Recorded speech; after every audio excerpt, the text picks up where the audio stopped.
Hi, welcome to today's video. It is my May wrap up part 1, and yes, I do know it's almost July, so I read 14 books in May. Only 4 of those were audiobooks, which is not normal for me. I found myself wanting to just watch random crap on YouTube or listen to music when I was working instead of listening to audio. But the ones that I chose I did enjoy, so I'm happy about that. I actually read 6 5-star books in May, which is amazing. 2 were 4-star, and then another 6 were 3-star. And for me, 3-star doesn't mean bad, it just means it was good, and that's about it. Like, I didn't love it or I didn't think it was amazing, I just enjoyed it. It was just okay. So I'm going to tell you about the first 7 in this video. And up first is The End of Men by Christina Sweeney Bard. This book was amazing. In my review of this book, I actually said something along the lines of, clearly this book was written with me in mind, because it was everything I love. The End of Men is like a virus outbreak, apocalyptic type book, which if you've watched my channel before, you know that that's something I absolutely adore for some reason. And this virus that breaks out, it is only killing men, and it's got something like a 99% mortality rate. So very, very quickly it's spreading, men are being wiped out. But it's not just about the actual outbreak of the virus. It follows society years later as they're trying to not rebuild as such, but survive, I guess, because it was talking about how the majority of some trades or some professions or careers, whatever you want to call them, seem to be male based. So like most firefighters are men, most police officers are men, most engineers are men, mechanics, men, things like that. So it was kind of like looking at how people would try and rebuild and cover for the loss of men, and also the grief that people go through. What I loved about this book was that it followed, I think it was like a handful of characters, women, in a range of different situations, and I love that type of writing in apocalyptic and post-apoc and dystopian. I just think it shows the actual event from lots of different perspectives, which is fantastic. So we followed like a scientist, a doctor, somebody whose entire job was to document what was happening, somebody who was trying to control government and figure out how to keep the country running. Amazing. Honestly, I cannot do this book justice. The only thing I will tell people is it is quite, I can see this being quite triggering for some people. There was a character in there who had 2 boys, that like her children were 2 boys, and they were killed by this virus, and I have 2 boys, and that was quite upsetting for me to, like, because it's easy to imagine yourself in that situation, especially with everything that we're going through in the world right now. So just be careful going in. If this is something that you think might cause you some anxiety or upset, I'd avoid it for the time being and maybe revisit it later when you're feeling a bit better. But yeah, I found 5 stars, easy, all day long, easy 5 stars. And next I want to tell you about a medical memoir that I read. It's called Autopsy, Life in the Trenches with a Forensic Pathologist in Africa. This is by Dr. Ryan Blumenthal. I really struggle with this book. I adore medical memoirs, but this was sort of in a bit of a different format. What I felt that it did was, rather than look at specific cases in detail, like unusual or interesting cases that we possibly wouldn't come across in the UK, what it did was it did discuss these differences and these unusual deaths, I want to say, but it felt a little superficial, like there wasn't much detail. So instead of getting really stuck into like interesting facts and how he solved the cases and how he figured out how people died and all that kind of stuff, it was very much just surface level. And he talked about lots and lots of different things, but again, so just surface level. I was expecting a bit more from this. I was expecting to get like kind of a really good in-depth understanding of some of the unusual stuff that he deals with, you know, like deaths by rhinoceros, people being eaten by crocodiles, stuff like that. And it wasn't quite that, so I did feel a bit disappointed. And there was also quite a bit about the lack of facilities and resources that he deals with in some of the more remote areas of Africa, which again, I would have found that quite interesting, but again, it's just very, it sounds more like he's just having a complaint about it rather than talking about it in, you know, how things could be improved or, you know, what that means to the work that he's then doing. I ended up just giving this a 3-star, and I was really, really just disappointed that I didn't love it. And then if anybody remembers way back when I did my May TBR video, I was super excited to be getting around to listening to the audiobook of Good Girl, Bad Blood by Holly Jackson. This is the second book, it's the sequel to A Good Girl's Guide to Murder, which I absolutely loved. And it was fantastic. I really enjoyed this book. I can't tell you too much because obviously it's a sequel. However, Pip, the main character, she is kind of like not involved in any of that anymore. She's done her investigating into crimes in the first book. She's all done. However, somebody that she knows goes missing in her hometown, and the police are just not doing anything about it. They think that this person is just kind of like, you know, like they're an adult, they've left, there's no case to look into. However, Pip gets kind of dragged back into being an investigator, and she goes around solving mysteries about where people have got to, who said what, and it's just fantastic. It was another really well written book. These are just like, for me, these are the gold standard of YA, like mystery thriller type books. I just adored it, and ended up obviously giving this 5 stars. Next, we have got Mummy, Please Don't Leave by Casey Watson.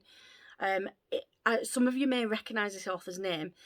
This author writes a lot of fostering memoirs. They are all true.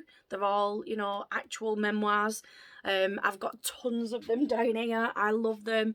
Casey Watson is one of the best writers in that sort of niche genre, along with like Kathy Glass, people like that. So I knew I was going to enjoy this book. There is not a single Casey Watson book that I have rated less than 5 stars. And I don't think she'll ever rate one less than 5 stars. Obviously, she discusses difficult subjects because these children are in foster care, and there's a reason why they're in foster care. So whether it's the parents' fault or not, it's going to be a difficult situation. And I absolutely love how Casey, I guess, like, talks about cases and about people with like a real person's perspective. You know, she's not like Miss Perfect, Mary Poppins, I'm going to come along, do everything perfect, solve every problem. She discusses how she's sometimes made mistakes. She wishes she hadn't have, you know, put a certain rule in place, whatever. And yeah, it's just real. I love how she's completely honest. Now, this specific story followed Casey fostering not only a baby and the baby's big brother, who is about 6, I think, I can't remember anymore, but also the mother, who's 19 years old, who has just been released from prison. So I'm sure you can understand, it was like, yeah, it was a situation and a half, and it was just so interesting reading about like the kinds of situations that happen, how that's dealt with by the services, the support, etc, and obviously the ending to see what happens to the family. All I can say is, if you enjoy this type of book, then please read Casey Watson. Any of them, they're all great. So I very obviously gave this 5 stars. And then I read a book called The Others by Sarah Blau. Now, I specifically requested this on NetGalley because I read about it, and it is based in Israel, which was the first thing that piqued my interest, because I'm sure they're out there. It's not like the first ever thriller set in Israel. They will be out there, it's just I haven't come across them. So that really interested me. I thought there might be some, unique aspects to a thriller from that perspective. And secondly, the author is actually Israeli. And so I was thinking, like, this is quite authentic, own voices, the culture and the religion and the country are going to be represented really well. So this has been translated into English. I have to say the translation is incredible. I've read translated books before and they don't quite translate very well. So you can sometimes tell that they've been translated and some of the words don't quite fit. But this was amazing. You couldn't tell that it was translated. I thought it was really good. The messages came across very clear. Now, this story follows a group of 4 women who, when they're in like college, university, whatever, they're really good friends, and they decide that they do not want to be the norm for their society. They don't want to be a woman who just, cooks, looks after kids, etc. They want their own careers, their own lives, to make their own choices. So they make a pact to not have children. Now, the story then kind of jumps to 20 years later, and the women are not great friends anymore. In fact, they're barely even friends, some of them. And one of them is found dead. Now, the way that she is found dead, she has the word mother carved into her forehead, and she's got a baby doll like glued to her hands. So this is obviously some sort of reference or, nod to the fact that she did not want to have children. And then the others are all kind of dragged together in this investigation as to what's going on. I loved this book at first. I was really enjoying it. It was like 5 stars. Yeah. Fantastic. Got me attention. And then somewhere part way through, it kind of just dropped off. And I don't really know other than it just kind of dragged out a bit. Like not much happened, and it was just people talking about insignificant stuff, people repeating themselves. What I will say is this book features religion a lot. Now, I'm not religious in the slightest at all, but I do enjoy reading about other religions. So that kind of aspect to it, how the thriller and the deaths were revolving around religion, was quite interesting. But again, that kind of topic was just droned on about that much that it kind of lost the impact that it should have had. And in the end, I only gave this 3 stars, and I was just so disappointed because it had such a strong start and then just kind of tailed off. I don't even know how you could fix that. Then I listened to the audiobook of Speak by Laurie Halse Anderson. This is about a young girl who has been sexually assaulted, and then the story kind of is about the after effects on their lives and her family's lives and the people around her. It's not specifically about the event, and it is interesting, and it's a very, very important message that I think like people should know about, that it's not just like that happened X months ago or years ago, whatever. It's still continues on in people's lives to be something that affects them. And I did like how the story kind of followed how people in the school and how her brother in college were trying to like raise awareness of, that sexual assault is and rape and, touching girls when they don't want it, or even, boys, it's not acceptable. Under any circumstances, especially not like, if it's to do with sports teams or, you're not infallible. And that was really interesting. I don't know why, but this book just did not grab my attention.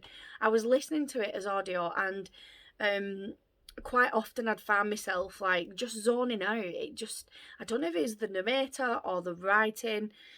It just didn't grab me. I was just a bit disappointed that I didn't love this book because I was really hoping I would do. And the last book I want to tell you about today is The Guest Book by C.L. Pattison. Now, this follows a couple who are going, well, they're travelling to the honeymoon, and then something happens on the railway line, the train has to be evacuated, and they find themselves stuck in like this really small village that's like in a remote area. All the other guests go to like the recommended B&Bs, hostels, hotels, whatever you want to call them. So when this couple are on the honeymoon go to get a room, everything's booked up. They end up in this like out of the way that nobody ever uses, kind of creepy B&B, and then all this weird stuff starts happening. You know, like things are being moved. She hears like children singing in the night, yet there's no other guests there. Locals, whenever they venture out, tell them that like there's weird things happen there and hauntings and stuff like that. And it was, I really enjoyed this. And it was like 5-star, 4-star, 5-star, 4-star, all the way through. And then the very end, I hated the ending. Really hated it. And it just ruined the whole book. I can't tell you why. It just was not the right ending for this book, I don't think. Other people have enjoyed it. I just felt like it could have been done better. And so I only ended up giving this 3 stars, which is just so annoying when it was like so good. And that's all the books for today's video. So please like and subscribe, and I will see you all soon in my next wrap up video. Bye.